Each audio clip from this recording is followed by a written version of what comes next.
नमस्कार, one India Hindi में आपका स्वागत है और मैं हूं दिनेश शर्मा। अगले साल 2022 में उत्तर प्रदेश में विधानसभा चुनाव होने वाले हैं। यूपी को देश का सबसे बड़ा राज्य माना जाता है और यहां के चुनाव को सबसे बड़ा चुनाव माना जाता है। कहा जाता है कि उत्तर प्रदेश में जब इलेक्शन होते हैं तो पूरे देश की और सियासी दलों की नजरें वहीं गड़ी होती हैं। साल 2022 के चुनाव के लिए यूपी में बीजेपी, कांग्रेस, सपा और बसपा समेत कई पॉलिटिकल पार्टीज मैदान में हैं। सभी दलों ने अभी से उत्तर प्रदेश के सियासी ताज के लिए पूरा जोर लगाया हुआ है।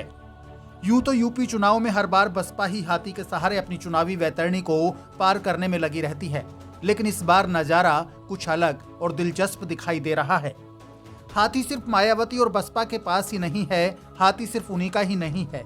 इस बार के चुनाव में बीजेपी को भी हाथी की जरूरत पड़ गई। आजमगढ़ की ये तस्वीरें देखिए, हाथी के साथ बीजेपी कार्यकर्ताओं की ये तस्वीरें देखिए। जी हां, इस बार चुनाव प्रचार के लिए बीजेपी के पास भी हाथी तैयार है।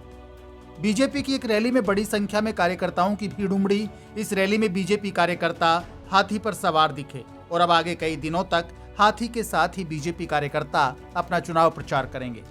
चुनाव में अभी समय है। बीएसपी पहले से हाथी पर सवार होकर यूपी की जनता के बीच में है। कांग्रेस हाथ के निशान पर सियासी ताज के लिए जोर आजमाइश कर रही है। सपा साइकिल पर बैठकर वोटर्स को टच करने में लगी है। बीजेपी कमल निशान के साथ इस सियासी रण में उतरी है और बसपा के हाथी को टक्कर देने के लिए वो अपना हाथी भी ले आई है। लेकिन देखना होगा कि यूपी में बीजेपी कमल निशान के साथ हाथी पर सवार होकर बीएसपी के हाथी को कितनी टक्कर दे पाती है। इस खबर में फिलहाल के लिए इतना ही। ताजा अपडेट्स के लिए आप बने रहिए वन इंडिया हिंदी के साथ।